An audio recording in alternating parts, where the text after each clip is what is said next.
Biology का एक और नया चैप्टर आज हम वन शॉट में कंप्लीट करने जा रहे हैं। बायोलॉजी का 11वां चैप्टर है जिसका नाम है जीव और समष्टियाँ, ऑर्गेनिज्म एंड पॉपुलेशन। ये जो चैप्टर है बहुत ही प्यारा चैप्टर है, बहुत ही छोटा चैप्टर है। इसे बहुत कम टाइम में हम कंप्लीट करने जा रहे हैं एंड बहुत ज़्यादा इंपॉर्टेंट चैप्टर में से एक है। ओके, एंड बहुत ज़्यादा ईजी है, तो भाई ये जो है आपका बोनस मार्क्स देगा। और आप जितने भी चैप्टर्स हैं ना लास्ट वाली यूनिट की, यूनिट 5 की, वो बहुत ज़्यादा ईजी चैप्टर है। बहुत ही कम टाइम में आप इसे कंप्लीट कर सकते हो और ये सभी के सभी जो है इकोलॉजी का पार्ट है। क्या भैया, इकोलॉजी का पार्ट है? क्या ये बायोलॉजी का पार्ट नहीं है? नहीं, बायोलॉजी का पार्ट तो है, बट ये बायोलॉजी के अंदर में एक और शाखा होती है, एक और ब्रांच होती है जिसे हम लोग कहते हैं इकोलॉजी। तो ये इकोलॉजी का पार्ट होने वाला है, इकोलॉजी का पहला चैप्टर होने वाला है। क्लास 12 में 3 चैप्टर ऐसे हैं जो कि इकोलॉजी के अंदर में आते हैं। सो यहाँ पर हम ये जो चैप्टर है वो स्टार्ट कर लेते हैं। एंड इसमें एनसीईआरटी की माने तो भैया एनसीईआरटी में ओनली एक ही टॉपिक है जो हमें पढ़ना है, वो है पॉपुलेशन, समष्टियाँ। सो ये जो समष्टि है वो हमें यहाँ पर पढ़नी है। सो उससे पहले मतलब ये जो चैप्टर है वो स्टार्ट करने से पहले मैं आपको ब्लूप्रिंट दिखाता हूँ। और जैसे आप ब्लूप्रिंट देखते हो ना, आपको पता चलता है कि भाई यहाँ पर ना ब्लूप्रिंट जो है वो चेंज हो चुके हैं। ठीक है, मतलब मुझे इसके बारे में आइडिया नहीं था, कुछ टाइम पहले ही मुझे यहाँ पर पता चला कि यार हमारा न्यू ब्लूप्रिंट भी आ चुका है। एंड ये जब मैंने देखा ना तो मैं बिल्कुल शॉक हो चुका था, क्योंकि 2026 में ही न्यू सिलेबस आया है, न्यू पैटर्न आया है। और इतनी जल्दी मतलब हर साल यहाँ पर चेंज करना भाई पॉसिबल नहीं होता है, और करना भी नहीं चाहिए, क्योंकि हर साल यहाँ पर ना प्रॉब्लम ये होगा कि जो स्टूडेंट है ना उन्हें पीवाईक्यू जो है वो प्रैक्टिस करने में प्रॉब्लम जाएगी। भाई पैटर्न ही पूरी तरह से चेंज कर दिए जा रहे हैं। इस चैप्टर से भाई इतने कम मार्क्स का आ रहा था, अब ज़्यादा मार्क्स का आ जाएगा। सो ऐसे में ये होता है ना कि भाई जो क्वेश्चन के लेवल है वो ही चेंज हो जा रहे हैं। सो ऐसे में काफ़ी प्रॉब्लम आता है हमें यहाँ पास क्वेश्चन के प्रैक्टिस में। पीवाईक्यू हम प्रैक्टिस करते हैं तो हमें यहाँ पास देखना पड़ेगा कि पहले इसमें कितने मार्क्स का आता था और अब कितने मार्क्स का आएगा, क्या वही क्वेश्चन उतने मार्क्स में पूछे जाएंगे? तो ऐसा जो है पॉसिबल नहीं होता है कभी कभी। सो यहाँ पास प्रॉब्लम तो जाएगा, बट उतना प्रॉब्लम नहीं जाएगा, क्योंकि यहाँ पास हम लेक्चर में पूरी के पूरे टॉपिक कंप्लीट करते हैं, सारे चीज़ें कंप्लीट करते हैं, इसलिए यहाँ पास आपको ज़्यादा प्रॉब्लम जो है वो नहीं आने वाला है। सो यहाँ पास मैं आपको न्यू ब्लूप्रिंट जो है वो थोड़ा सा बता देता हूँ कि यहाँ पास क्या क्या जो है वो चेंज किया गया है। तो मेनली यहाँ पास देखोगे तो भाई शुरुआत में तो कोई चेंज नहीं किया गया है। यहाँ पर जो चेंज किया है ना वो थर्ड यूनिट और फोर्थ यूनिट में किया गया है। थर्ड और फोर्थ यूनिट में किया गया है। इसमें क्या किया गया है, ये जो फोर्थ थर्ड यूनिट था इसमें 2 चैप्टर थे। ओके, ये जो 2 चैप्टर थे उन दोनों में है ना अलग से हमें यहाँ पास जो है मार्क्स बताया गया था। मीन्स यहाँ पास बताया गया था कि जो चैप्टर 7 है उसमें कितने मार्क्स के क्वेश्चन पूछे जाएंगे और क्या क्या पूछे जाएंगे, वो यहाँ पास बताया गया था। चैप्टर 8 में भी बताया गया था अलग से, बट इस बार क्या किया गया है, इस बार जो है दोनों को ही कंबाइन कर दिए गए हैं। दोनों को कंबाइन कर दिया गया है और दोनों मतलब कि यूनिट वाइज यहाँ पास हमें नंबर दिया गया है। अब इस यूनिट में हमें 1 नंबर के 2 क्वेश्चन पूछे जाएंगे, यहाँ पास 3 नंबर के 2 क्वेश्चन पूछे जाएंगे, 4 नंबर का 1 क्वेश्चन पूछा जाएगा। बट यहाँ पास हमें पता नहीं कि यहाँ पास इस चैप्टर से आएगा या इस चैप्टर से आएगा, किसी भी चैप्टर से पूछा जा सकता है। सो यहाँ पास ना यही चेंज किया गया है। सेम यहाँ पास चौथे यूनिट में भी किया गया है कि ये जो 2 चैप्टर्स थे, दोनों ही चैप्टर में अब यहाँ पास जो क्वेश्चन आएंगे वो पता नहीं कि कहाँ से आएंगे, कौन से चैप्टर से आएंगे। हो सकता है पूरा का पूरा यहाँ से आ जाए, हो सकता है पूरा यहाँ से आ जाए, यहाँ से आए ही नहीं। तो यहाँ पास हमें पूरी तरह से चैप्टर जो है कंप्लीट करना पड़ेगा। पूरी तरीके से हमें दोनों ही चैप्टर में इक्वल इक्वल जो नंबर है उसके अकॉर्डिंग सारी चीज़ जो है वो कंप्लीट करनी पड़ेगी। तो चलो यहाँ पास हम स्टार्ट कर लेते हैं अपना जो 11वां चैप्टर है। तो 11वां चैप्टर का यहाँ पास ब्लूप्रिंट देखते हैं। तो अच्छी बात है कि ये जो है सिंगल में ही है। ठीक है, यहाँ पास अगर पूरा यहाँ पास क्या होता है भैया, अपन यूनिट वाइज होता है, ऐसे सेम यहाँ पास 5वां भी, तो प्रॉब्लम जाता है, क्योंकि इकोलॉजी में ना पता नहीं कहाँ कहाँ से क्वेश्चन बन जाएंगे। बहुत ज़्यादा इजी होता है बट कहाँ से बनता है पता ही नहीं चलता है। ठीक है, ऐसा लगता है सिलेबस में है ही नहीं, क्योंकि ये जनरल नॉलेज के बेस पे है और अपना जो ये पर्यावरण है उसके बेस पे यहाँ पर जो है चैप्टर होने वाला है। सो ये जो चैप्टर है चैप्टर 11वां, जिसका नाम है जीव और समष्टियाँ, ऑर्गेनिज्म एंड पॉपुलेशन, इसमें 3 मार्क्स के आपको आंसर क्वेश्चन देखने के लिए मिलने वाला है। इसमें आपको 1 नंबर का एक क्वेश्चन और 2 नंबर का एक क्वेश्चन मिलेगा। तो वो कितना ज़्यादा सिंपल है। ठीक है, 1 नंबर में एमसीक्यू आएगा या वन लाइनर आएगा, 2 नंबर में एकदम छोटा सा क्वेश्चन पूछेगा। और क्या पूछेगा, चलो मैं आपको बताता हूँ, एकदम 100% वही क्वेश्चन आने वाला है। ओके, सो ये 3 नंबर ना आप आराम से ले पाओगे। आधे घंटे के अंदर में ये जो चैप्टर है वो कंप्लीट करेंगे और ये 3 नंबर 100% गारंटेड आपका हो जाएगा। पूरे का पूरा 3 नंबर आपको मिलेगा इस चैप्टर का। ओके, तो चलिए यहाँ पर स्टार्ट कर लेते हैं। तो सबसे पहले यहाँ पास मैं आपको इकोलॉजी जो है उसका यहाँ पास परिभाषा बताता हूँ कि आखिर इकोलॉजी क्या होता है। तो भैया इकोलॉजी क्या है, तो जीवों तथा उनके भौतिक वातावरण के बीच होने वाले पारिस्थितिक जो क्रियाएं होती है उसका अध्ययन जब हम करते हैं, जिस शाखा में करते हैं बायोलॉजी की, उसे हम लोग कहते हैं इकोलॉजी। तो ये एक सब्जेक्ट है, एक ब्रांच है, एक शाखा है बायोलॉजी का, जिसमें हम लोग यहाँ पर जीव और उनके भौतिक वातावरण जो है उसके बारे में पढ़ते हैं। तो यहाँ पर सबको समझ में आया कि इकोलॉजी क्या होता है। इसके 3 चैप्टर हैं क्लास 12 के अंदर में, मैंने आपको बताया। सो इसके बाद हम लोग पढ़ते हैं कि भैया ये जो इकोलॉजी है उसमें ना 4 स्तर होते हैं। क्या होते हैं? 4 स्तर होते हैं। सबसे पहला स्तर जो कि है जीव, सेकेंड जो कि है समष्टि, थर्ड जो कि है समुदाय, फोर्थ जो कि है बायोम।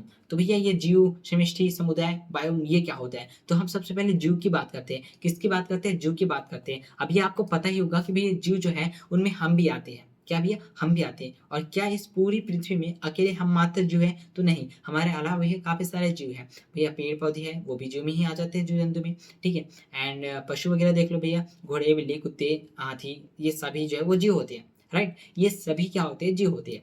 तो भैया ये जो जीव हैं, हमने पता लगाया, हमने मतलब हमें पता है कि हम भी जीव हैं। ये जो हम जानवर वगैरह देखते हैं वो भी जीव है। बट ये जीव बनते कैसे हैं? आप वो कैसे बता सकते हो? क्या आप बता सकते हो कैसे बनते हैं? तो बहुत ज़्यादा सिंपल है, ये आपने पढ़ा भी है और आपने 7th क्लास 6th क्लास में भी ये पढ़ा है।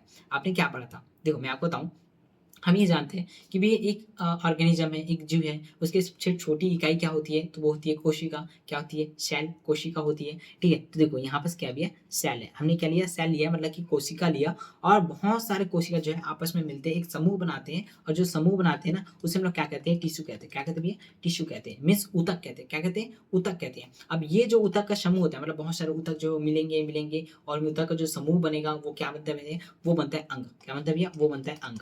अब बहुत सारे अंग, जैसे कि आँख, कान, नाक, कान, ये सभी जो है वो सभी मिलके क्या बनाएगा? ये जो अंग है वो बनाता है अंग तंत्र। क्या बनाता है? अंग तंत्र बनाता है। ये अंग तंत्र बनाता है। अब अंग तंत्र जैसे श्वसन तंत्र हो गया, उत्सर्जन तंत्र हो गया, जनन तंत्र हो गया, और बहुत सारे अंग तंत्र मिलके यहाँ पास एक जीव जो है वो बनाता है। क्या बनाता है भैया? एक ऑर्गेनिज्म जो है वो बनाता है, एक जीव जो है वो बनाता है। तो हमने देखा कि भैया कोशिका से ऊतक बना, ऊतक से अंग बना, अंग से अंग तंत्र बना, और अंग तंत्र से एक जीव बन गया। एक पूरा का पूरा इंसान या पूरा का पूरा जानवर बोल दो, वो यहाँ पास बन चुका है। अब यही क्या था भैया? जीव था। सो हमें यहाँ पास बताना है कि संगठन की सबसे छोटी इकाई जो होती है वो क्या होती है? जीव होती है। अब ये जो जीव है ना भैया, इकोलॉजी का सबसे छोटा, यहाँ पर सबसे पहला इकाई, सबसे छोटा बोल दो, ठीक है, वो इकाई होता है जीव। अब ये जो जीव है ना, उनके समूह को अगर किसी एक जगह में बहुत सारे जीव रहते हैं, ठीक है, बहुत सारे एक प्रकार के जीव रहते हैं, तो वो जो है समष्टि में रहती है, पॉपुलेशन कहलाती है। क्या कहलाती है? पॉपुलेशन कहलाती है। एक ही क्षेत्र में रहने वाले समाज जाति के जीवों का जो समूह होता है उसे पॉपुलेशन मीन्स समष्टि कहते हैं।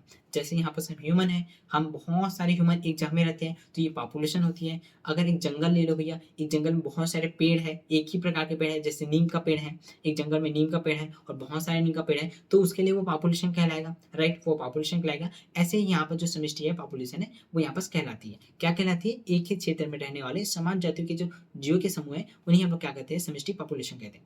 फिर ये जो पॉपुलेशन है, बहुत सारे लोग जो है, मतलब पॉपुलेशन जो है वो मिलकर यहाँ पर समुदाय, मतलब कि कम्युनिटी बनाती है। क्या बनती है? कम्युनिटी, मतलब कि समुदाय बनाती है। अलग अलग जातियों की समष्टियाँ जो है, उसका जो समूह होता है वो यहाँ पास कम्युनिटी बनाता है। देन इसके बाद बायोम आता है। बायोम क्या है? तो बायोम एक विशिष्ट क्या होता है? जलवायु क्षेत्र में पाया जाने वाला बड़ा यहाँ पास क्या होता है? पारिस्थितिक तंत्र होता है। क्या होता है? पारिस्थितिक तंत्र होता है। ओके, सो हमने यहाँ पास देखा, क्या देखा? इकोलॉजी क्या होता है, हमने बता दिया इकोलॉजी क्या होता है। हमने ये बताया कि भैया जीव हो गया और उनके भौतिक वातावरण हो गया, उनका अध्ययन करते हैं, वो इकोलॉजी है। इकोलॉजी के यहाँ पर 4 क्या होते हैं भैया? संगठन होती है, स्तर होते हैं। सबसे पहले जीव होता है। जीव क्या होता है? सबसे छोटी यहाँ पास क्या होती है भैया? इकाई होती है। अब ये जो किससे बनता है? ऊतक से बनता है। मतलब क्या बनता है? कोशिका से, कोशिका ऊतक बनती है, ऊतक फिर अंग, फिर अंग, फिर अंततंत्र, और अंग तंत्र के बाद एक जीव बनता है। अब ये जो जीव है उनके समूह जो एक ही जगह में पाए जाते हैं, वो यहाँ पर समष्टि, मतलब कि क्या कहलाता है? पॉपुलेशन कहलाते हैं। और बहुत सारे अलग अलग प्रकार के पॉपुलेशन जो है, समष्टि जो है, वो यहाँ पर समुदाय कहलाती है। और ये जो बायोम है वो कुछ अलग ही हो जाता है। एक विशिष्ट जलवायु क्षेत्र में पाया जाने वाला क्या होता है? बड़ा पारिस्थितिक तंत्र जो है वो यहाँ पर है। ओके, तो यहाँ पर हमने ये चीज़ें देखी। अब हम आगे बढ़ते हैं। सो अगला जो हमारा टॉपिक है वो यहाँ पर होने वाला है, यहाँ पर समष्टि मीन्स पॉपुलेशन। क्या भैया? समष्टि मीन्स पॉपुलेशन, ये हम देखते हैं। तो इसकी परिभाषा क्या लिखनी है? मैंने आपको बताया ना कि एक ही क्षेत्र में पाए जाने वाले बहुत सारे जीवों का जो समूह होता है वो यहाँ पर समष्टि कहलाता है। वही चीजें आपको लिखनी है। एक ही प्रकार के जीवों का समूह जो एक ही भौगोलिक क्षेत्र में रहते हैं, समान संसाधनों का उपयोग करते हैं, स्पर्धा करते हैं और आपस में प्रजनन की क्षमता रखते हैं, उसे हम लोग समष्टि कहते हैं। अब यहाँ पर हमें ये तो समझ में आया कि भैया एक ही प्रकार के भौगोलिक क्षेत्र में रह रहे हैं, एक ही प्रकार के समूह हैं, और वो जो है एक ही संसाधन का उपयोग करते हैं, ये हमें समझ आए। बट ये स्पर्धा क्या है? स्पर्धा जो है वो क्या है? तो ये हमें नहीं पता, आप बता सकते हो। सो देखो, ये जो स्पर्धा है वो क्या होता है? स्पर्धा का मतलब लड़ाई झगड़े होते हैं। क्या होता है? लड़ाई झगड़े होते हैं। मान लीजिए मेरे पास एक पेन है, ये पेन है, ये पेन मुझे भी चाहिए और मेरे एक भाई को भी चाहिए। ठीक है, अब यही पेन हमें चाहिए, वो बोल रहा है कि मुझे यही पेन चाहिए, इसके अलावा कोई पेन नहीं चाहिए, मुझे भी यही पेन चाहिए। ओके, सो हम दोनों में लड़ाई होगी। क्या होगी? हम दोनों में लड़ाई होगी। तो हमारे में जो लड़ाई हो रही है ना, इसको हम लोग स्पर्धा कहते हैं। अब एक संसाधन के लिए हमारे पास लड़ाई हो रही है, तो वैसे ही यहाँ पास क्या होता है भैया? जीवों के मध्य क्या होता है? एक संसाधन के लिए स्पर्धा होती है। ठीक है? और साथ ही क्या भी आपस में जनन करने की क्षमता भी उनमें होती है, तो वो यहाँ पास क्या होती है पॉपुलेशन कहलाती है। उदाहरण के लिए यहाँ पास देखो किसी तालाब में कमल के पौधे, अगर एक तालाब है उसमें बहुत सारे कमल के पौधे हैं तो उनका एक पॉपुलेशन होता है। एक ही प्रकार के यहाँ पास क्या है भैया जातीय है, ये जीव हैं, ठीक है? फिर जंगल के यहाँ पास क्या है सैगुन के पेड़ देख लो भैया, एक जंगल में अगर सैगुन का पेड़ है या किसी का भी पेड़ है तो यहाँ पास आ जाएगा। राष्ट्रीय उद्यान में बाघों की संख्या देख लो, अगर एक राष्ट्रीय उद्यान है जहाँ पास बाघ बहुत सारे हैं तो उनके लिए यहाँ पास क्या है पॉपुलेशन है, राइट? सो यहाँ पास हम आगे बढ़े। सो अगला हमारा जो टॉपिक है वो यहाँ पर समष्टि के गुण हैं, जो कि यहाँ पास पूछे जाते हैं। समष्टि के कुछ गुण हैं, 3-4 गुण हैं जो आपको पूछे जाते हैं एग्जाम के अंदर में और आपको बताना होता है, बहुत ज़्यादा सिंपल है। सो देखो यहाँ पर सबसे पहला जो गुण है वो यहाँ पर जन्म दर है। क्या भैया जन्म दर है? जन्म मतलब क्या होता है? बर्थ, मतलब किसी का पैदा होना जन्म कहलाता है, राइट? अब यहाँ बस हमें जन्म दर मतलब परसेंट निकालना है, प्रतिशत जो है वो निकालना है, रेट निकालना है, मतलब कि किसी टाइम में कितने लोग जो है वो पैदा हो रहे हैं, कितने परसेंट लोग जो है पैदा हो रहे हैं वो हमें बताना है। सो यहाँ पर क्या प्रति सदस्य औसतन जो जनसंख्या होती है वो यहाँ पर बर्थ रेट जनन दर कहलाती है। अब इसका सूत्र आप याद कीजिए, सूत्र क्या है भैया? नए जन्म और उसको हम लोग भाग कर देंगे प्रारंभिक जो संख्या है, मतलब सिंपल से मैं आपको बताता हूँ। मान लीजिए एक गांव है जहाँ पर 80 लोग रहते हैं। क्या भैया 80 लोग रहते हैं और एक महीने के अंदर में बस सपोज मानिए, ठीक है, एक महीने के अंदर में 8 नए लोग हैं, जो लोग हैं ह्यूमन है वो पैदा होते हैं, ठीक है? 80 लोग पहले थे, 8 नए पैदा हुए हैं। हम क्या करेंगे, जो पैदा हुए हैं ना, नए नए पैदा हुए, उसमें हम लोग भाग कर देंगे पुराने वाले को। जैसे हम पुराने वाले को भाग करते हैं हमें क्या मिलता है? देखो 8 एकम 8 करेंगे तो भैया 1/10 हो जाएगा। अब 1/10 को जैसे हम लोग ट्रांसफर करेंगे हमें क्या मिलता है? 0 पॉइंट यहाँ पास क्या मिलेगा? 1 मिलेगा। तो 0.1 यहाँ पास परसेंट मिलेगा। अब ये जो 0.1% मिला है, ये जो रेट मिला है वो यहाँ पर जन्म दर है, मतलब कि हर महीने 0.1 दर में ये जो जनसंख्या वो बढ़ती जाएगी, ये जनसंख्या जो है बढ़ती जाएगी। वो यहाँ पास क्या भी है, पॉपुलेशन को बढ़ाने के लिए यहाँ पर जन्म दर जो है वो एक क्या है, गुण है। ओके, ये क्या है? एक गुण है। सेकंड हम देखते हैं जो कि यहाँ पास क्या है, मृत्यु दर। अब कोई यहाँ पास पैदा हुआ है तो भाई ऑफकोर्स वो मरेगा भी, ठीक है, ऑफकोर्स वो मरेगा भी, ठीक है। तो ये प्रकृति का नियम होता है। तो जैसे हमने जन्म दर का निकाला ना कि एक महीने में कितने लोग जो है जन्म ले रहे हैं, कितने परसेंट जो है वो जन्म ले रहे हैं, वैसे ही हम देखेंगे कि मंथ में या साल में कितने लोग कितने परसेंट तरीके से वो मर रहे हैं, वो हम देखेंगे। तो वो यहाँ पास मृत्यु दर होता है, प्रति सदस्य औसत जो मृत्यु संख्या है वो यहाँ पास क्या कहलाती है? यहाँ पास जो है डेथ रेट कहलाती है। क्या कहते हैं? डेथ रेट कहलाती है। एग्जाम्पल के लिए यहाँ पास एक गांव है जहाँ पर 40 लोग रहते हैं, एक गांव है जहाँ 40 लोग रहते हैं, एक महीने के अंदर में 4 लोग यहाँ पास क्या हो गया, मर गए। सो हम क्या करेंगे भैया, जो मरे हुए हैं ना उन्हें लेंगे और जितने पहले थे ना उन्हें उससे भाग करेंगे। जैसे हम भाग करेंगे हमें मिलेगा 0.1। अब ये जो है 0.1 जो है मंथली यहाँ पास लोग मर रहे हैं, ऐसा हम अंदाजा लगाते हैं, ठीक है? कभी कभी कम ज़्यादा होता है, बट ये जो है ना औसत है। क्या हम एकदम मतलब काउंट करते रहेंगे क्या कौन पैदा हुआ है कौन मरा है? सो इसलिए ना रेशियो निकालते हैं, मतलब एक छोटा सा हम लोग अंदाजा लगाते हैं कि इतने परसेंट है, कुछ का टाइम का ले लेते हैं एंड उस परसेंट के हिसाब से हम सोचते हैं कि इतना इतना है, और इसी के अकॉर्डिंग जो हम लोग क्या करते हैं, जनसंख्या जो है पॉपुलेशन है उसे नियंत्रित करते हैं, और इस पॉपुलेशन के लिए हम संसाधन जो है वो लेते हैं, और जो गवर्नमेंट स्कीम वगैरह निकालती है वो सभी चीज़ें इन डाटा के अनुसार जो है वो देती है। इसके बाद अगला जो यहाँ पर समष्टि के गुण है वो यहाँ पर है लिंगानुपात, सेक्स रेशियो। अब सेक्स यहाँ पर क्या रिलेशन है, अब यहाँ पर क्या लिंगानुपात क्या होता है? तो भैया यहाँ पर जो पुरुष हैं महिलाएं हैं उनकी जो संख्या होती है वही यहाँ पर क्या है, लिंगानुपात कहलाती है। जैसे 1000 पुरुष है उसमें कितने स्त्री हैं वो यहाँ पर लिंगानुपात होती है। सरकार जो है या समाज जो है वो हमेशा यहाँ पर जो है नोटिस करता है या हमेशा जो है एक तरह से चाहता है कि जितने पुरुष है ना उतने यहाँ पास महिलाएं हो, ठीक है? जितने पुरुष है उतने महिलाएं हो, ऐसा चाहता है, बट ऐसा हो नहीं पाता, ठीक है? अभी भी यहाँ पास देखा जाए तो लाइक यहाँ पास सीजी मतलब छत्तीसगढ़ की बात की जाए तो यहाँ 1000 पुरुषों में 900 यहाँ पास क्या भैया 19 या 991 जो लड़कियां हैं, ऐसा मतलब डाटा जो है उसमें है। 919 या 991 है, मुझे भी उतने करेक्ट याद नहीं आ रहा है, बट कुछ ऐसा है। सो यहाँ पास क्या लिंगानुपात क्या है, किसी समष्टि में नर और मादा जो है उसकी प्रतिशत जो होती है वो यहाँ पास क्या कहलाती है भैया, लिंगानुपात, मतलब कि सेक्स रेशन कहलाती है। अब मान लीजिए एग्जाम्पल के लिए एक गांव है जहाँ पास क्या है भैया 60 यहाँ पास क्या है मादा मतलब स्त्री रह रही है, और 40 यहाँ पास क्या है भैया नर रह रहे हैं, मतलब टोटल यहाँ पास क्या है जनसंख्या कितनी है, वो 100 है। टोटल 100 है जिसमें 60 जो है वो कितनी है भैया महिलाएं की है, 40 जो है भैया पुरुषों की है। सो जब इसका परसेंट निकालेंगे तो भैया 100 का डायरेक्ट निकालेंगे तो ये 60% है, ये 40% है। तो यहाँ पर हम परसेंट निकाल रहे हैं, वो यहाँ पर लिंगानुपात होता है। क्या होता है? लिंगानुपात होता है। ओके, तो ये अलग गुण था, वो भी आपको समझ में आया होगा। अगला यहाँ पर देखते हैं वो यहाँ पर आयु समूह, जिसे हम लोग एज ग्रुप कहते हैं। एज ग्रुप 3 प्रकार के हो सकते हैं। सबसे पहला क्या भैया, एक बच्चा होता है, ठीक है? जन्म के बाद एक बच्चा बनता है, बच्चे के बाद वो जो है बड़ा होता है, मतलब कि वो यंग होता है, वयस्क अवस्था में जाता है और उसके बाद जो है वो बुढ़ापे अवस्था में चला जाता है और उसके बाद वो मर जाता है। तो 3 अवस्था आती है, 3 एज ग्रुप आते हैं। सबसे पहला जिसे हम लोग बोलते हैं भैया क्या बच्चा मतलब युवा बोलते हैं, ठीक है? फिर वयस्क होता है, फिर लास्ट में बूढ़े हो जाते हैं। तो ये 3 यहाँ पास क्या है एज ग्रुप होते हैं। अब इस एज ग्रुप में ना यहाँ पास देखा गया है कि भैया ये जो बच्चे होते हैं ना वो जनन नहीं कर पाते। तो ये जनन पूर्व जो है वो कहलाते हैं। ठीक है? उसके बाद युवा जो है मतलब जो यहाँ पास यंग लोग हैं वो यहाँ पर जनन के लिए सक्षम होते हैं। तो इसे हम लोग क्या कहते हैं जननक्षम कहते हैं। क्या कहते हैं? जननक्षम कहते हैं। इसके बाद जो बूढ़े हो जाते हैं ना उनमें भी जो यहाँ पर शुक्राणु अंडाणु का बनना जो है वो बंद हो जाता है और जब ये शुक्राणु अंडाणु का बनना बंद होता है इसका मतलब वो जनन के योग्य नहीं रहती है। तो उसे जनोत्तर क्या कहते हैं? जनोत्तर कहते हैं, जो कि बूढ़े व्यक्ति होते हैं। तो एज ग्रुप भी हमने देखा तो 4 यहाँ पर हमने क्या देखा सेमेस्ट्री गुण देखे जो कि इंपॉर्टेंट थे। वैसे एग्जाम में नहीं पूछा जाएगा, ठीक है? बहुत कम चांस होता है, रेयर चांस होता है इनके बारे में पूछने का। क्या पूछा जाएगा वो कि लास्ट हम जो कंप्लीट करेंगे ना इस चैप्टर का लास्ट टॉपिक वहां से 100% क्वेश्चन जो है वो आने वाला है 2 मार्क्स में, ठीक है? सो इसका देखते हैं आयु पिरामिड। तो वही है भैया, आयु पिरामिड में क्या था भैया जनसंख्या बढ़ना और जनसंख्या का स्थिर रहना या जनसंख्या कम होना, वो हम यहाँ पास देखते हैं। जो एनसीईआरटी में यहाँ पास दिया हुआ है तो यहाँ पे देखो ये बच्चा वाला है, ये यंग है, ये बूढ़ा है। सो उसमें हमें यहाँ पास कुछ यहाँ पास पिरामिड दिए हुए हैं जो कि ये बढ़ती हुई दिखाई है, ये स्थिर बताई हुई है और ये घटती हुई कुछ इस तरह से दिखाई हुई है। इसके बाद हम देखते हैं भैया अगला जो कि यहाँ पास है समष्टि घनत्व। क्या भैया? समष्टि घनत्व। अब इसे एन से हम क्या करते हैं प्रदर्शित करते हैं। समष्टि घनत्व क्या होता है भैया? किसी विशेष क्षेत्र में जीव की संख्या जिसे हम एन से प्रदर्शित करते हैं। अब इसमें देखिए मापने के तरीके क्या भैया? संख्या। सबसे पहले नंबर से हम सीधे गिन सकते हैं। अगर हम कहीं बस पॉपुलेशन जो है वो यहाँ पर हमें देखना है, ठीक है, कितने लोग रहते हैं तो हम डायरेक्ट गिन सकते हैं 1 2 करके, ठीक है, वो गिन सकते हैं। सेकंड जैव भार देख सकते हैं, मतलब बायोमास ले सकते हैं। यदि पादप की संख्या जो है अगर गिननी है और वो कठिन होती है, ठीक है, पादप की संख्या गिनने में कठिन होती है, जैसे घास की एक मैदान है या एक गांव है जहाँ पर बहुत सारे पेड़ हैं, आप पेड़ को तो गिन के देख सकते हो कि वो बड़ा है, बट घास वगैरह है उसे क्या आप गिन पाओगे?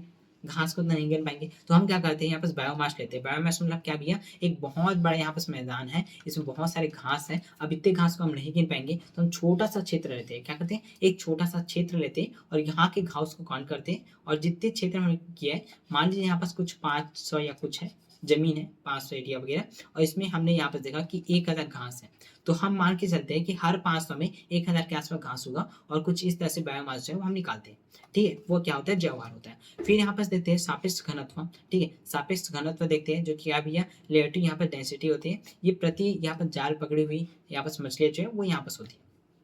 फिर इसके बाद यहाँ पर परोक्ष मापन, जैसे कि बाघ के यहाँ पर हम लोग गणना करते हैं, जिससे जानवर की गणना करनी होती है अगर जंगलों में, तो हम देखते हैं उनके पैर चिन्ह। क्या भैया? पद चिन्ह जो है वो देखते हैं, उनके पैरों के जो चिन्ह होते हैं ना वो देखते हैं, उससे हम अंदाजा लगाते हैं कितने बाघ होंगे। ठीक है, कितने बाघ होंगे। एग्जाम्पल के लिए आप एक जंगल में घूमने गए हो, ओके, आप घूमने गए हो, आप देखते हो कि यहाँ पास बाघ के पैरों के चिन्ह है, आपको पता है कैसा दिखता है। तो आपको आपने देखा कि सामने में यहाँ पास जो है कितने भी है, यहाँ पास मान लेते हैं यहाँ पास जो है 4 हो गया और फिर 4 ले लेते हैं और फिर 4 ले लेते हैं। ठीक है, तो यहाँ पर 16 यहाँ पर चिन्ह आपको देखने के लिए मिल रहा है। ठीक है, और 16 ऐसे लाइन में चल रहा है, ऐसे लाइन में। तो आप क्या देखोगे? आप यहाँ पर नोटिस करोगे यहाँ पर 16 है, इसका मतलब ये है कि कहीं ना कहीं हम यहाँ पर 3 जो है बाघ देखने मिल सकते हैं, क्योंकि एक में 4 पैर है तो यहाँ पर 3 हो सकते हैं। ठीक है, 4 क्या होता है 12, सॉरी मैं थोड़ा सा कैलकुलेशन यार। ठीक है, हाँ, तो यहाँ पास क्या हो गया? यहाँ पास क्या हो गया? 4 ले लेते। ओके, तो यहाँ पास हम 16 लेते तो 4 यहाँ पास बाघ होंगे। ठीक है, 416 होता है। ठीक है, मैं ओके, सो देखो 416 आता है तो यहाँ पर 4 बाघ होंगे, हमने यहाँ पास पता लगाया। ऐसे ही यहाँ पास पता लगाया जाता है, ऐसे पॉपुलेशन जो है वो यहाँ पास काउंट किया जाता है। इसके अलावा मल मूत्र को भी देखिए, यहाँ पास हम काउंट करते हैं कि भैया यहाँ पास मल मूत्र ज़्यादा अगर है तो भैया ज़्यादा जनसंख्या हो सकती है। ऐसे हम यहाँ पास काउंट करते हैं, किससे काउंट करते हैं? तो जो पॉपुलेशन होती है उसे हम यहाँ पास क्या करते हैं? काउंट करते हैं, मापते हैं। इसके अगला देखा जाए तो भैया अगला यहाँ पास हमें मिलता है जो समष्टि है, पॉपुलेशन है। ठीक है, जो पॉपुलेशन है उसे एक तरह से प्रभावित करते हैं कुछ फैक्टर, 4 फैक्टर है। सबसे पहले यहाँ पर जन्म दर है, सेकंड यहाँ पर मृत्यु दर है, थर्ड यहाँ पर आप्रवासन है, थर्ड यहाँ पर फोर्थ जो है वो उत्प्रावासन है। ये जन्म दर क्या होता है? तो मैंने आपको बताया था जन्म दर क्या भैया, यहाँ पर जो नए लोग पैदा हो रहे हैं, कितने यहाँ पर परसेंट में पैदा हो रहे हैं, वो जन्म दर होता है। मृत्यु दर क्या भैया, कितने लोग यहाँ मर रहे हैं, कितने परसेंट में मर रहे हैं, वो यहाँ पर मृत्यु दर होता है। ये आप्रवासन, उत्प्रावासन क्या होता है भैया? तो आप्रवासन का मतलब क्या है? किसी दूसरे जगह से किसी और जगह में जाके बसना आप्रवासन कहलाता है। और उत्प्रावासन क्या है भैया? उत्प्रावासन किसी इस जगह से दूसरी जगह में जा रहा है, तो यहाँ से जा रहे हैं उसे उत्प्रावासन कहेंगे। एग्जाम्पल के लिए यहाँ पास क्या भैया, यहाँ पास रायपुर है, क्या भैया, ये है रायपुर और ये है बिलासपुर, ठीक है, ये है रायपुर, ये है बिलासपुर, यहाँ है भैया 1000 लोग रह रहे हैं और यहाँ मान लेते हैं भैया 500 लोग रह रहे हैं, ठीक है, रायपुर में यहाँ पर 1000 लोग रहे हैं मान लेते हैं और बिलासपुर में 500 लोग रह रहे हैं। यहाँ से 10 लोग जो है वो यहाँ आ जाते हैं, यहाँ से 10 लोग यहाँ जाते हैं, तो यहाँ की जनसंख्या जो बढ़ जाएगी, यहाँ की जनसंख्या जो है वो क्या 510 हो जाएगी, ठीक है, 10 जो है 510 हो जाएगी। अब यहाँ आके जो बसे ना उसे हम क्या कहेंगे, आप्रवासन कहेंगे। लेकिन वही 10 लोग यहाँ से निकले हैं ना, तो यहाँ का जनसंख्या कम होगा, उसे उत्प्रवासन कहेंगे। क्या कहेंगे, उत्प्रवासन कहेंगे।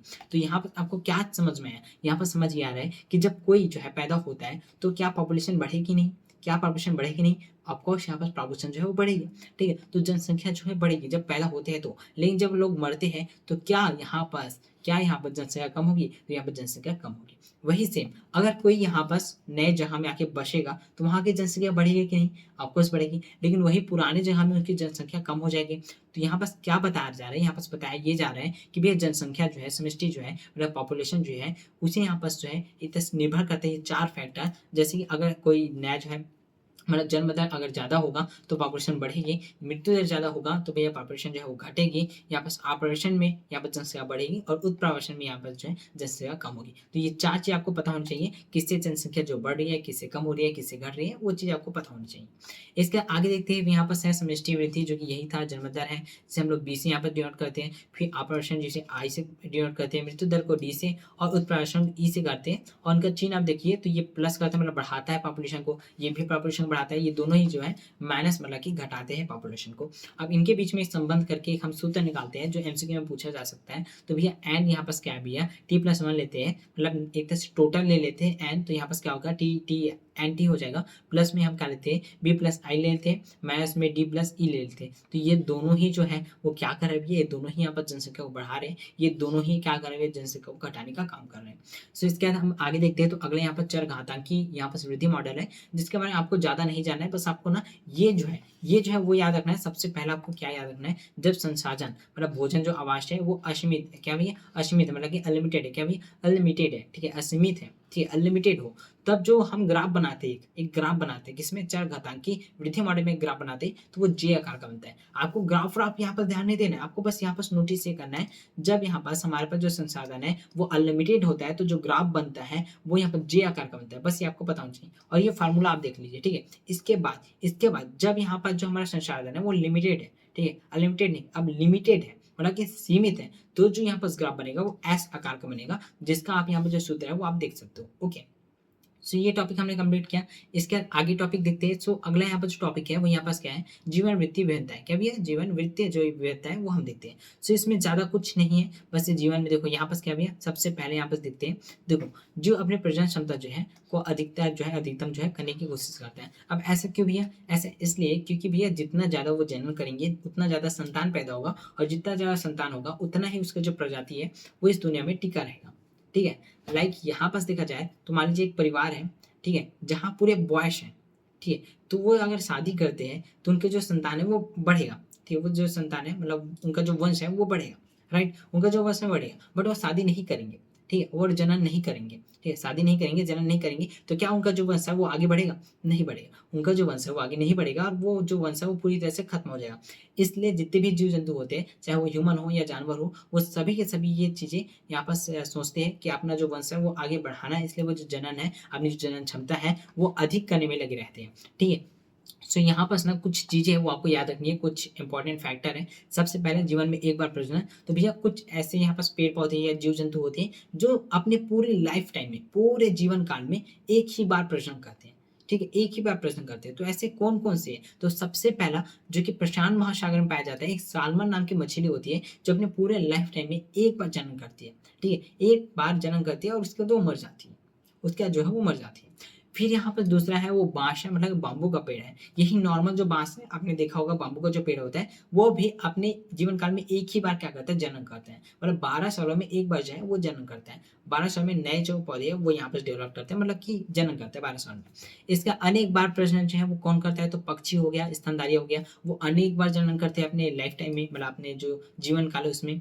और छोटे संतान अगर देखा जाए तो भैया देखो, आपने नोटिस किया होगा, आपने देखा होगा, ये चीज़ें आपने कभी ना कभी जो है नोटिस किया होगा कि अगर जो कीड़े मकोड़े हैं, लाइक यहाँ पे देखो कीड़े मकोड़े होते हैं, जो जानवर होते हैं, कीड़े मकोड़े वगैरह होते हैं, वो ना जब बच्चे देते हैं, ठीक है? बच्चे पैदा करते हैं, तो जब बच्चे पैदा करते हैं ना, तो बहुत सारे बच्चे होते हैं, बहुत सारे बच्चे। वही ह्यूमन जो बच्चे पैदा करते हैं, वो 1 होता है, कभी-कभी 2 हो जाते हैं, ट्विन्स होते हैं, तो 2 होते हैं। बट यहाँ पास आपने देखा है कि भैया एक देखो ये एक जानवर है, ठीक है? एक कीड़ा है, मान लेते हैं ये कीड़ा है और ये जो बच्चे पैदा करता है, तो बहुत सारे बच्चे देता है, लेकिन उनकी संख्या जो है, ठीक है? बहुत ज़्यादा होती है, बट उनका जो साइज़ है, वो छोटा होता है। ठीक है, लेकिन वही ह्यूमन जो है जब बच्चे पैदा करता है तो 1 या 2 ही करता है, लेकिन इनका जो साइज़ है वो बड़ा होता है। तो यहाँ से हमें ये पता चलता है कि जब संतान जो है वो छोटा होगा तो उनकी संख्या बहुत ज़्यादा होगी, वहीं संतान अगर बड़ा होगा तो उनकी संख्या बहुत कम होती है। और जैसे कि स्तनधारी में होते हैं, हाथी, मनुष्य वगैरह हो गया, ठीक है? अब इसमें बहुत सारे क्या भी है, मछलियाँ वगैरह हो गई, कीड़े-मकोड़े जो है वहाँ पास आ जाते हैं। तो ये चीज़ आपको पता होनी चाहिए एंड आगे बढ़ते हैं। सो अगला जो कि सबसे ज़्यादा इम्पोर्टेंट टॉपिक है, मैंने बताया था ना कि 2 मार्क्स में जो क्वेश्चन आंसर आएगा, भैया यहीं से आएगा। क्या भैया? यहीं से आएगा। ये टॉपिक अगर आपने कंप्लीट कर लिया तो आपकी ये जो 3 मार्क्स है वो कहीं नहीं जाने वाले। अभी 1 मार्क्स के सारी चीज़ हमने कंप्लीट कर ली है समझो। अब ये जो बचे हैं ना वो सभी 2 मार्क्स के होने वाले हैं। अब यहाँ पास आपको ना पूछा जाएगा कि ये सहकारिता क्या होता है, स्पर्धा क्या होता है, परभक्षिता क्या होता है, परजीविता क्या होता है, सहकारिता क्या होता है? इनके बारे में पूछा जाएगा या आपको अंतर जो है वो पूछा जा सकता है, 2 चीज़ों में अंतर जो है वो आपको पूछा जा सकता है। तो इनके बारे में आपको पढ़ना होगा। तो यहाँ पास कुछ सिंबल है वो मैं आपको बताता हूँ सिंबल क्या काम करते हैं। तो अगर प्लस का चिन्ह आपको देखने को मिलता है इसका मतलब ये है कि लाभ को बताता है। प्लस का चिन्ह लाभ को बताता है और माइनस की हानि को बताता है और जीरो का मतलब कोई भी प्रभाव नहीं, ना ही उसको लाभ हुआ ना ही उसको हानि हुआ। तो 3 चीजें हमने देखी, क्या देखा? प्लस मतलब कि लाभ हो रहे हैं, माइनस मतलब हानि हो रहा है, जीरो मतलब उसे ना ही लाभ हो रहा है ना ही हानि हो रहा है। ठीक है, तो हम यहाँ पास सहकारिता की बात की जाए तो अगर कोई 2 जीव है, 2 स्पीशीज है, जो 2 क्या है, जाति है, स्पीशीज है, 2 अगर जातियाँ हैं, दोनों अगर आपस में सहकारिता का संबंध दिखाते हैं, ठीक है? सहकारिता का संबंध दिखाते हैं तो दोनों को ही लाभ होगा। अगर 2 जाति आपस में सहकारिता का संबंध दर्शाते हैं तो दोनों को ही लाभ होगा, एक को लाभ, दूसरे को भी लाभ होगा।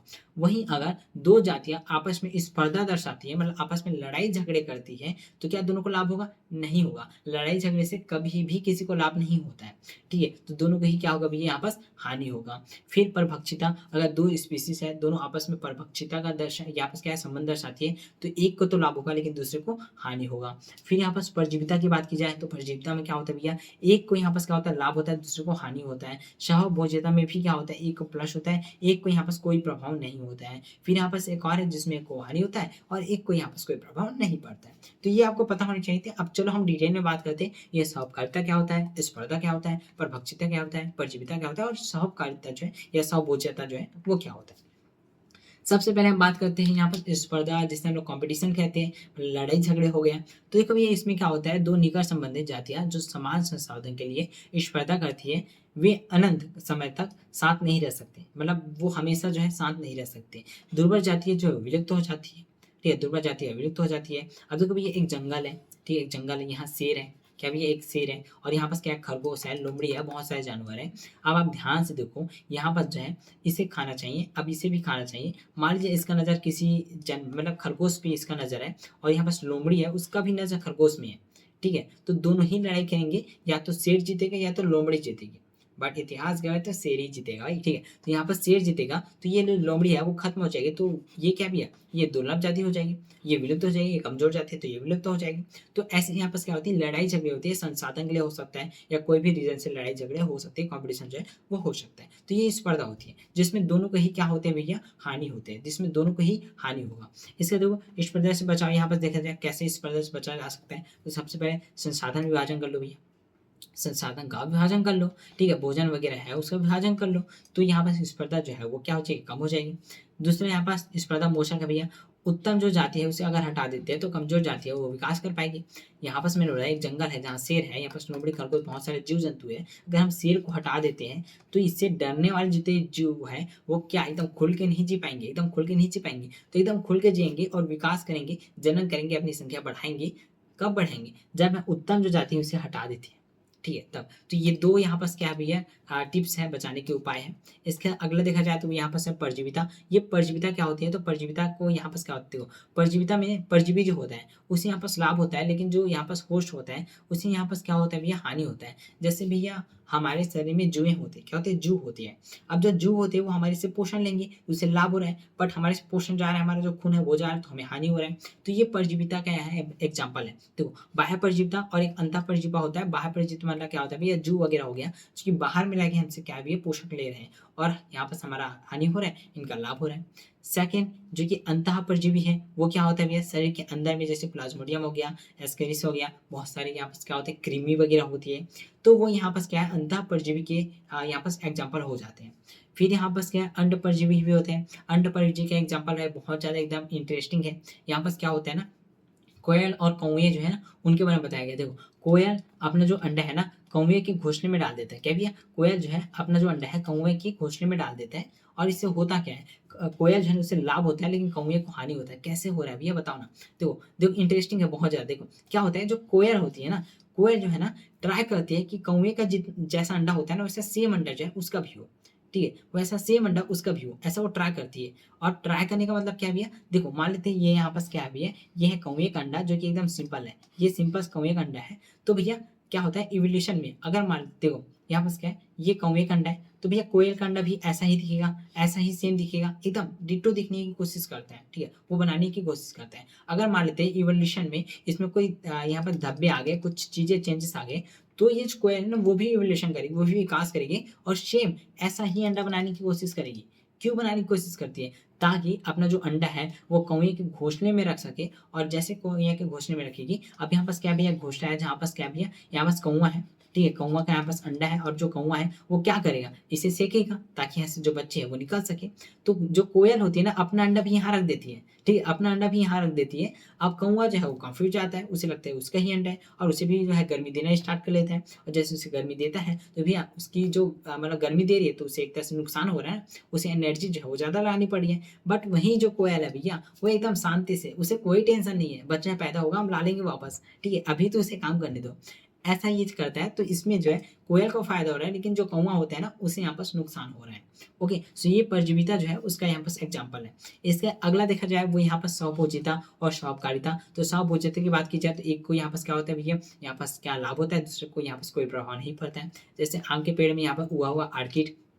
ठीक है, देखो आम के पेड़ को कोई नुकसान नहीं होता, लेकिन आर्किड जो है उसे लाभ हो जाता है, उससे सहारा मिल जाता है, सूर्य की रोशनी मिल जाती है। यहाँ पास आम का पेड़ है, आर्किड जो है ऐसे लपटा हुआ जा रहा है ऊपर में, क्यों यहाँ पर सूर्य का प्रकाश है, इससे सूर्य का प्रकाश नहीं है तो पेड़ के सहारे जाता है। बट जो आम का पेड़ है उसे नुकसान नहीं पहुंचाता है, बस सहारा लेता है। तो भैया एक को फायदा और एक को कोई प्रॉब्लम नहीं हो रहा है। वैसे ही वेल वगैरह है उसमें क्या भैया, यहाँ पास बॉर्नाकस जो है वो चिपके रहते हैं। अब देखो वेल को कोई प्रॉब्लम नहीं है लेकिन इनको लाभ हो जा रहा है। तो ऐसे ही यहाँ पास जो है यहाँ पर सहभोज्यता जो है वो दर्शाया जाता है दो स्पीसीज के बीच में। सेम यहाँ पर देखा जाए तो सहकारिता देखते हैं, सहकारिता में दोनों को ही क्या हो रहा है भैया, लाभ हो रहा है। सहकारिता में क्या होता है, दोनों को ही लाभ होता है। सहकारिता मतलब कि साथ में उपकार करते हैं, समझो ऐसा साथ में ही काम करते हैं, एक दूसरे की मदद करते हैं। अब बहुत ही अच्छा एग्जाम्पल जो है वो यहाँ पास परागण का है। क्या भैया, परागण का है। अब परागण मतलब हमने यहाँ पास पहले चैप्टर में पढ़ा था, पुष्प क्या करता है, पुष्प जो है अपने अंदर में मकरंद बनाता है जो कि भोजन होता है, जो कि कीड़ों के लिए होता है। ठीक है, पुष्प क्या करता है, एक रंग अपने आप को रंगीन बना लेगा या फिर बहुत ज़्यादा क्या है खुशबूदार बना लेगा ताकि कीड़े जो है आकर्षित हो।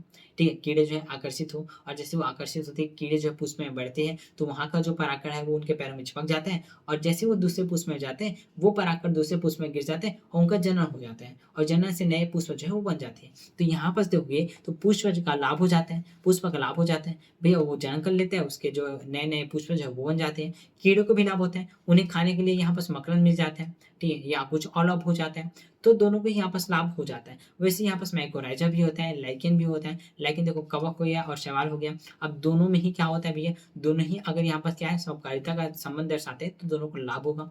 वही कवक और उच्च पादप जो होते हैं उन्हें भी यहाँ पास क्या होता है भैया, लाभ होता है, दोनों ही के लाभ होता है। तो यहाँ पास कुछ टॉपिक थे जिसे हमने कंप्लीट किया, और यही जो टॉपिक थे ना यही 2 मार्क्स में जो है मतलब मैक्सिमम पूछा जाता है, मतलब हाई चांस होता है कि यही जो है क्वेश्चन है। तो इतने ही चीजें आपको पढ़नी है, बस इतने ही चीजें पढ़नी है, इसके अलावा कुछ भी नहीं पढ़नी। ये चार्ट अगर आपको याद हो गया ना 2 मार्क्स आपके कहीं नहीं जाने वाले हैं। और यहाँ पास आपको नोट्स मिल जाएगा हमारे टेलीग्राम और व्हाट्सएप ग्रुप के अंदर में, आपको बस अच्छे से वो सारी चीजें पढ़ाई कर लेनी है। अब यहाँ पास हमने चैप्टर कंप्लीट कर लिया, इसके बाद जो है नेक्स्ट चैप्टर हम यहाँ पास करेंगे, जो कि नेक्स्ट चैप्टर होने वाला है यहाँ पास पारितंत्र होगा, इकोसिस्टम जो है वो यहाँ पास हम करेंगे।